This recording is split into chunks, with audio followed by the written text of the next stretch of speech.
Hey hey hey!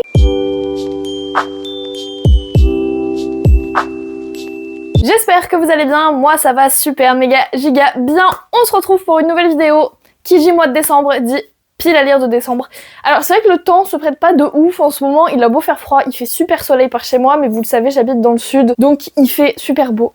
Bref. Alors le mois de décembre va être un petit peu particulier pour moi parce que c'est le mois de mes partiels, mais au-delà des partiels en fait je suis en vacances très tôt, je suis en vacances le 17 décembre et même pendant les partiels, une fois que j'ai passé les deux grosses épreuves où j'ai besoin de beaucoup réviser, c'est des tout petits QCM ou des toutes petites épreuves qui s'apprennent très facilement, et étant donné le programme que je me suis prévu pour les révisions, ça m'étonnerait que ça pose problème en termes de révision, etc. Au-delà de ça, je pense me prévoir à peu près 1 heure par jour pour lire au milieu de mes révisions parce que déjà ça me permet de faire une pause dans mes révisions et surtout j'ai très envie de lire en ce moment, je suis vraiment à fond sur mes lectures. Du coup c'est pourquoi la pile à lire est légèrement plus importante que celle de d'habitude. Ça m'étonnerait que je lise tout en un mois pour être très honnête, mais le mois de décembre j'aime bien me laisser le choix, moi c'est un mois chouchou.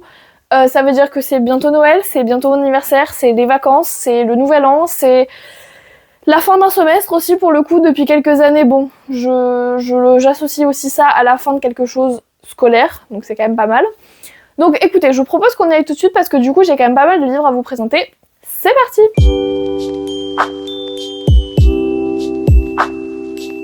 Alors dans un premier temps, j'ai 3 romances de Noël, pas plus parce que j'en ai tout simplement pas plus dans ma pile à lire.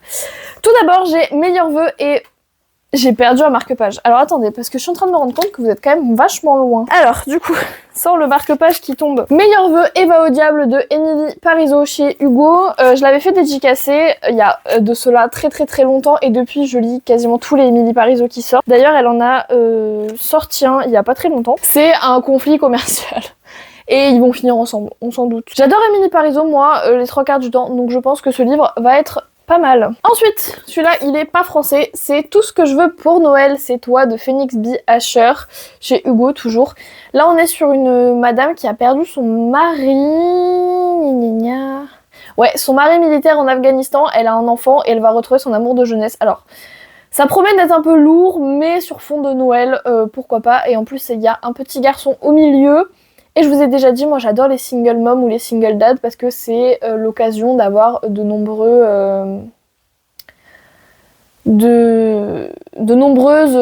quiproquos, de nombreuses intrigues, etc. Donc voilà. Et le dernier, c'est Cadeau surprise et Père Noël en slip de Flora Harmony chez Hugo. Pareil, il est dédicacé. Je l'ai rencontré Flora Harmony il y a pas longtemps pour le tout dernier livre qu'elle vient de sortir, voilà. Et là on va être sur des pompiers, une pompière, enfin je sais pas comment ça s'appelle, et un stripteaseur en maison de retraite. Je suis perplexe mais... Non, ça a l'air rigolo, en vrai un stripteaseur en maison de retraite et une pompière, bon... Je pense que ça peut être pas mal. Voilà pour les romances de Noël. Alors ça c'est souvent des livres que je lis autour de Noël pour être vraiment dans l'ambiance, et le reste du mois je lis autre chose, et on va parler du autre chose. Married to Magic de Elise Kova, le tome 4, Un chant avec le duc des mers chez Big Bang, qui est un cadeau de mon chéri. J'aurais aimé d'ailleurs qu'il me fasse un petit mot dedans, mais on n'a pas eu le temps, enfin j'ai oublié en plus de ça. Et du coup, voilà, si vous savez, hein, vous connaissez mon amour pour cette saga. J'avais adoré le début de la saga qui est Un pacte avec le roi elfe, j'ai adoré la suite. On a une danse avec le prince Faé et un duel avec le seigneur vampire, et là on est sur Un chant avec le duc des mers. C'est des tomes compagnons en fait qui se déroulent tous dans le même univers, mais à chaque fois on change de couple, de romantasy. Les 3/4 du temps c'est une humaine qui se retrouve bloquée avec une créature une créature pas humaine en gros, pour des raisons diverses et variées. Là, il va s'agir d'un pacte, il y a eu une histoire de mariage forcé, enfin voilà. Il y a plein de choses différentes. Et à chaque fois, en fait, ils sont sans cesse détestés, ils finissent par tomber amoureux pour une raison X ou Y. C'est vraiment le genre de romantasy que j'aime trop. Et l'aspect tome compagnon, c'est un truc qui me séduit à tous les coups. D'ailleurs, je viens de voir en ouvrant le début du livre, je vous ai parlé de l'éveil de l'air dans la vidéo de jeudi. Et vous voyez, il n'y a que le tome 2 qui est sorti pour l'instant. Je crois que c'est une série en 3 ou 4 tomes, j'ai un trou de mémoire. Mais du coup, il n'y a que le tome 2 pour l'instant qui est sorti, en espérant que le tome marche aussi bien que le 1 et que du coup, ils sortent la suite. Après, Elise Kova, elle est toujours éditée parce que je pense que c'est une autrice qui marche bien. Et s'il le faut, je ferai sa promo, il n'y a pas de souci, j'adore ce qu'elle fait. Bref, je pense très honnêtement que je me jette dessus le 1er décembre, sans mentir. Un livre tout nouveau. Il s'agit de Fae Legacy de J.K. Grass. Pour que l'un vive, l'autre doit périr. Mon Dieu. Magnifique. Voilà, j'ai craqué mon porte-monnaie. Et en plus de ça, il est dédicacé. Parce que du coup, je l'ai acheté en salon. Et donc, j'ai rencontré l'autrice. Et voilà. Et il est illustré, pardon, par Yannick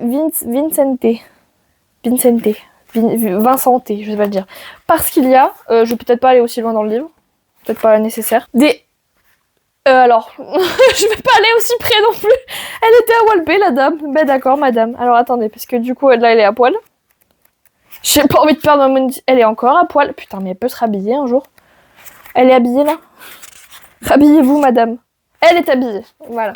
Chaque début de chapitre, vous avez une illustration. Je trouve ça trop beau. Et je sais pas si le livre est... Oh bah si, quand même, tout de même. Voilà, c'est un one-shot de Romantaisie avec des fae. Et je crois d'ailleurs que je vous en ai parlé plusieurs fois dans les vidéos sorties, puisque sa sortie a été retardée, etc. J'ai trop hâte de le lire. Vous voyez, je viens à peine de l'acheter, qu'il est déjà en pile à lire.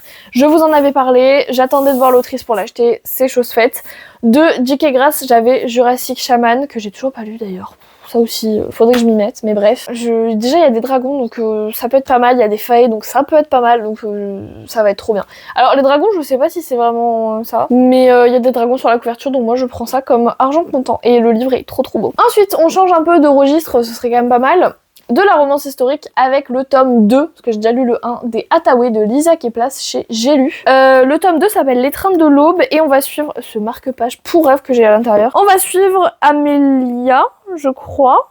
C'est Amélia? Oui. On va suivre Amélia et on sait déjà avec qui elle va être. Et on a vu un petit peu le développement de cette romance dans le tome 1. Je vous en avais parlé quand je vous ai fait le point lecture. Et j'ai beaucoup trop hâte parce que je sens que ça va être une romance à la fois dure émotionnellement parce qu'il y a un peu de ce côté amour interdit, etc. Et à la fois un petit peu doudou parce que je sens que ça va être un couple beaucoup trop mignon et j'ai hâte de voir la suite entre Amélia. Mais non, mais donc c'est Winifred. Winifred. J'ai hâte de voir la suite entre Amélia et Cam par exemple. Donc voilà, j'ai trop hâte de lire franchement. Je pense... Oh non, j'ai corné des pages, j'avais pas vu. Ça se lit à une vitesse en plus de ça. Donc je pense honnêtement que après Married to Magic il va être lu parce que j'ai trop hâte de le lire et que ça fait hyper longtemps que j'ai pas lu de romance historique et que ça me manque en vrai de ouf, donc voilà. Ensuite une relecture, il y a 2 relectures au mois de décembre prévues, alors celle-là je suis pas sûre mais on la met quand même et au pire elle passera au mois de janvier. Les fiancés de l'hiver, le tome 1 pardon, de la Passe Mirror de Christelle Dabos chez Gallimard, que j'ai besoin de reparler, je l'ai lu il y a très longtemps, il y a peut-être 7 ou 8 ans. Et depuis, je ne l'ai toujours pas relu alors que j'ai la saga absolument complète. Vous voyez pas. J'ai la saga absolument complète. Je ne sais pas ce que j'attends. Bref. Du coup, écoutez, c'est pas grave. Je vais essayer de le lire au mois de décembre. Sinon, je le remettrai sur le mois de janvier. Après, c'est écrit gros, même si c'est un très gros livre. Donc, je me dis, pourquoi pas. Après, dans mes souvenirs, il était long, ce tome-là. Donc, en vrai... Le prenez pas pour argent comptant et dites-vous que si je le lis au mois de janvier, c'est déjà pas mal. Je vais pas épiloguer parce que je vous le présente à chaque fois et comme moi, je pense que vous en avez rien. Ensuite, un autre achat du salon du livre. C'est des dinosaures. Ouais. C'est les Microsaures, le tome 1, Le secret des dinosaures de Pénélope Plessis chez Albin Michel. Voilà, et j'ai eu une petite dédicace avec un petit Triceratops. Alors pourquoi je le mets dans la pile du mois de décembre? Parce que on s'approche de Noël et moi à Noël j'ai envie, alors pas de régresser, c'est peut-être pas le terme, mais j'ai envie tout du moins de lire de la jeunesse, ça c'est sûr et certain. Donc me mettre un petit livre jeunesse au milieu de tout ça, c'est quand même super sympa je trouve, et j'ai très envie de le lire. En plus le tome 2 sort là, mois de janvier, donc j'ai quand même vachement envie de le lire, c'est de la jeunesse, voilà, ça va être tout mignon, tout doux, il y a des dinosaures, je suis désolée mais c'est le livre parfait. Et ensuite j'ai alors 2 romances et une bitlite. La première c'est L'Antilune de miel de Christina Loren chez Hugo. Alors je sais pas pourquoi je me la suis mise en décembre, j'ai eu l'inspi, je me suis dit allez. Dans mes souvenirs on est sur deux personnes qui se détestent, qui vont aller à un mariage, je crois que c'est le mariage de la sœur de l'héroïne. Et tout le monde va tomber malade au mariage et il faut aller à la lune de miel et donc c'est les 2 personnes qui se détestent qui vont se retrouver en lune de miel. Donc voilà, je pense que ça peut être assez comique, je pense que ça peut être super sympa, donc je pense que ça peut être rigolo à lire pour Noël. Je viens d'éclater ma pile de livres par terre. Ensuite, un truc qui se passe à Noël, j'avais oublié complètement, mais et vous en avez déjà entendu parler. Un boss dans mon chalet de Erin Graham chez Addictive. J'ai de Erin Graham coloc avec mon boss, et en fait j'ai appris que c'était le tome 2 avec le frère du personnage principal de Étienne, du coup. Comment il s'appelle le frère? Antoine. Et en plus de ça, on est sur une maman qui vient d'accoucher et qui voilà, qui n'a pas de père pour son enfant, et Antoine est son boss, et ils vont se retrouver dans un chalet à Noël. J'ai trop hâte. Alors je l'ai mis parce que ça se passe à Noël, hein, c'est surtout pour ça. Il y a un bébé dans l'histoire, donc voilà, moi mon cœur va s'arrêter, je vais craquer complètement, mais ça va être trop mignon.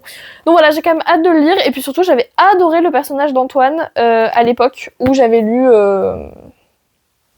coloc avec mon boss, parce qu'on le voyait beaucoup, il était beaucoup sarcastique, etc. À voir si là il va l'être tout autant.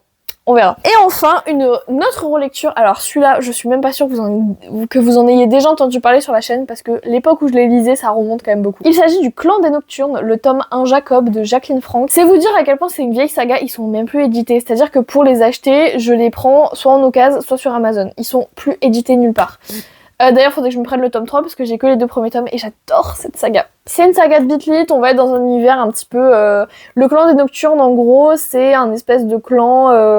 je sais pas comment vous expliquer ça. C'est... je sais pas, comment on explique ça? C'est des démons, voilà, tout simplement. Et là, on va être sur un démon et une humaine, parce que celui d'après, c'est 2 démons, donc c'est pour ça. Et il y a un aspect un petit peu compagne, etc. J'avais adoré cette saga, vraiment, c'est le genre de Beat Lit que moi, je dévore, mais vraiment, je dévore. C'est les Beat Lit Milady que j'aime trop. Et je me suis dit, mois de décembre, c'est le mois où j'aime bien avoir mes petits livres chouchous.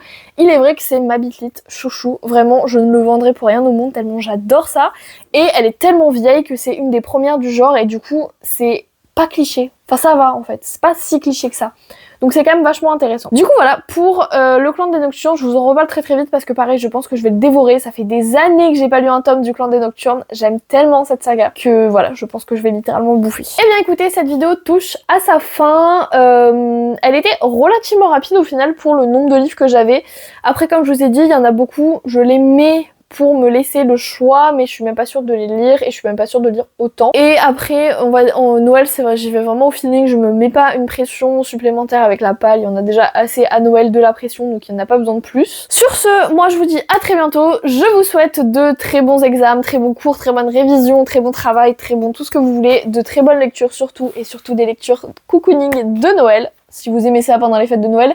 Après, c'est rare que les gens me disent qu'ils préfèrent les thrillers psychologiques. Mais chacun ses goûts, vous le savez. Très bonne lecture et je vous fais plein de bisous. Ciao!